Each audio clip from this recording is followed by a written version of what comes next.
This is Bullseye Joe, and thank you for watching. This video is sort of me just talking a little bit, but I will include it in the list of videos about why to learn and how to invest your own money. Alright, so this weekend I spent the whole weekend trying to make a video where I recorded my computer screen and uploaded it to YouTube. And I could never get it look as good as I wanted. What I was trying to do was show you some charts of the history of the market and explain to you what to expect when you're investing in the market. I did learn a couple things while doing it. I learned that over the past 15 years, had your money just been in the market, you would have earned about 6% a year. So from 1994 till now, you would have made 6% a year return if you had invested your money back then. So I thought that was a little interesting. Most of the stuff. So anyway, I couldn't do it. So and that's not what I'm going to talk about. I want you to go do it because it's something you really should know. You need to understand what can happen in the market. And if you don't know about the market and you don't pay attention to it, you really don't know what can happen. For example, this year we're down 40%. Now, did you really know you could lose 40% of your money in 12 months? I mean, maybe you sort of knew it in the back of your mind, but did you really believe that it could be, that devastating in the market? And then, do you believe that just because that happens, next year is going to be great and you're going to make all your money back? And why do you believe that? Do you believe that because someone on TV suggests that's true? If you invested, again, not that we're in the Great Depression, but just examples of what can happen in the market. If you had invested your money right before the crash of the Great Depression, it took 26 years for the Dow to get back to where it was. 26 years. Also, basically the 60s, late 60s, through all of the 70s to 1982 was flat. I believe that's true. I probably should have checked beforehand. So you had a long period of time, I think 12 years, where you didn't make any money in the market. It was just flat. Yeah, it goes up and down, so if you were trading it, you could have made money. But if you were just a long-term passive investor, you would have made no money. And now here we are again in a world where you basically have made no money. So I want you to look and learn about the history of the market. What type of return should I expect in a year? How often does the market go up or down, say 25% or greater in a year? These things are important to know, I think. People give advice and people tell, oh, this is what's going to happen. Put your money here and 35 years later, this is what it's going to look like. Well, we don't know if that's true. You don't know if that's true. No one knows if that's true until it happens. So you need to understand the scope of what can happen. That's what I think. And how do you know? Well, they say past performance is no indication of future results, or something like that. And that's true, but it's also not true. You need to know what to expect. For example, if I told you I just came back from a major sporting event and the score was 40-20 final score, you'd know I wasn't at a hockey game. Because you'd know what to expect. A hockey game might be 5-1. Or, you get my drift. So anyway, enough about that. So this video is titled Think for Yourself.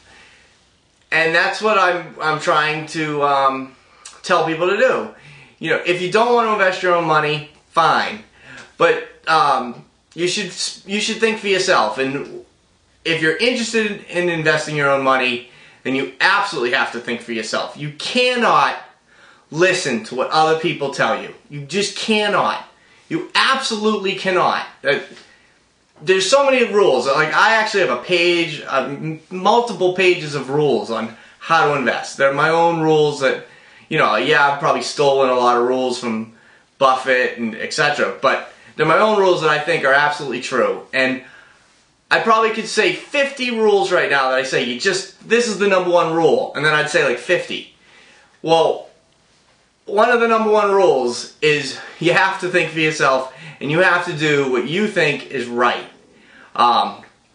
Maybe you'll make a mistake, but you own the problem and you own the solution. There's so many people who giving bad advice. It's sickening. And these people are respected.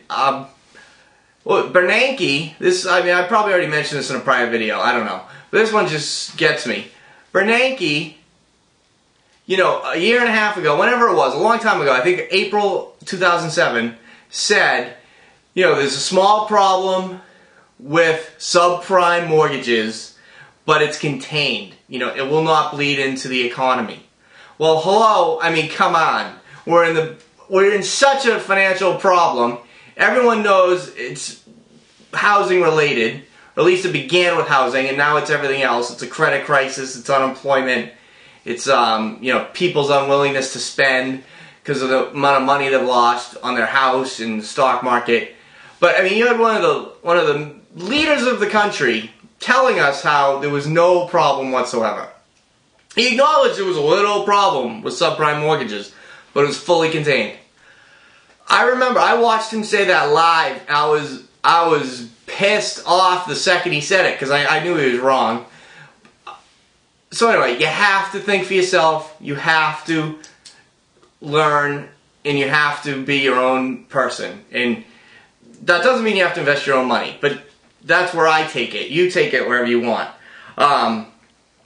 So I say, well, don't take bad advice, but actually I would say don't take any advice. You have to know what you're doing.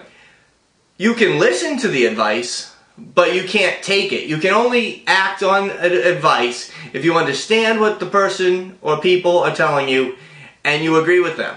Well, then you can act on the advice, because then it's sort of like your own advice at that point, because you've processed the information and you know what you want to do with that information and you agree.